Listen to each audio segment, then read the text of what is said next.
ఈరోజు round table సమావేశం నిజంగా ఒక మంచి సబ్జెక్టు తీసుకోవడం జరిగింది. ఇలా హాజరైనటువంటి పెద్ద పెద్ద వాళ్ళు కూడా రావడం కొంచెం ఆలస్యమైంది. ప్రొఫెసర్ గారికి ఇట్లా కూడా చాలా విషయాలు అడిగిందని చెప్పి చీఫ్ గెస్ట్ వచ్చిన సార్లు చెప్పి వాళ్ళు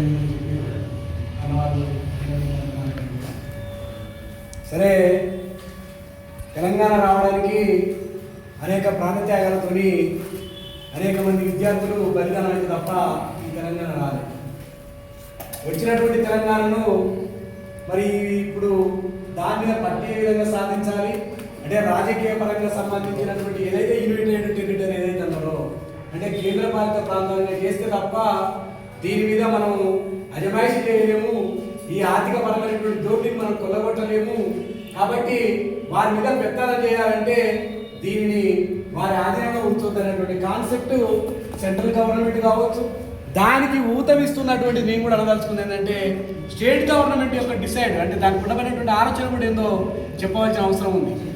ఇప్పుడు సెంట్రల్ గవర్నమెంట్ ఉన్న మనం అనుకున్నట్టు మరి వాళ్ళకు సంబంధించినటువంటి రాబోయే రోజుల లోపల మరి ఇక్కడ వాళ్ళు ఫామ్ చేయాలనుకున్నటువంటి క్రమం లోపల దీన్ని వేరు చేయాలన్నటువంటి ఒక ఆలోచన ఉంటే 2 కోట్ల మంది ప్రజలు ఈరోజు హైదరాబాద్లో ఉన్నారు. సగం మంది ప్రజలే గ్రామీణ ప్రాంతాల్లో ఉన్నారు. మిగతా పట్టణ ప్రాంతాలకు కానీ లేకపోతే గ్రామీణ ప్రాంతాలకు కానీ ఆ పర్సెంట్ హైదరాబాద్లో ఉంటే ఆ పర్సెంట్ మిగతా వాటి ప్రజలు నివసిస్తున్నటువంటి క్రమం. కాబట్టి ఆర్థిక వనరు కూడినటువంటిది ఏంటి అంటే హైదరాబాద్.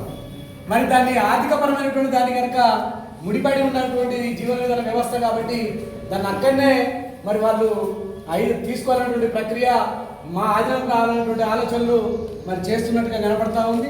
దానికి ఐలాండ్ ఇట్లా చెప్పిండు, పోరాటం లోపల ఎక్కడ ఎన్నికలు జరిగే ప్రక్రియ ఎక్కడ లేదు. కమ్యూనిస్ట్ పార్టీలుగా పోరాటాలు కూడా కొత్త కావు, కానీ అన్యాయం జరుగుతున్నటువంటి క్రమం లోపల ఇది అన్యాయమైనటువంటి ప్రక్రియ ఎక్కడ జరిగినా అందులో ఖచ్చితంగా ముందు భాగాన ఉండవలసిందే. మేము కూడా ఎంసీపీఐ పార్టీగా ఎక్కడ కూడా ఎన్నికలు జరిగేది లేదు, పోరాటానికి ముందు భాగానే ఉంటాం. ఈ కొట్టాల లోపల దాన్ని ఎట్టి కోశాన కూడా యూటీ చేస్తానంటే ఊరుకునే ప్రసక్తి కూడా లేదు. రెండో అంశం వెంకన్న చెప్పిండు, మాట్లాడి వెంకన్న ఈరోజు ఎలినీనే ప్రభావం రైతాంగం మొత్తం తీవ్రమైనటువంటి పరిస్థితులు ఉన్నది. నిన్న కురిచిన వాన తప్ప ఆయన అంత బలమైనటువంటి వాన ఎక్కడ కురవలేదు.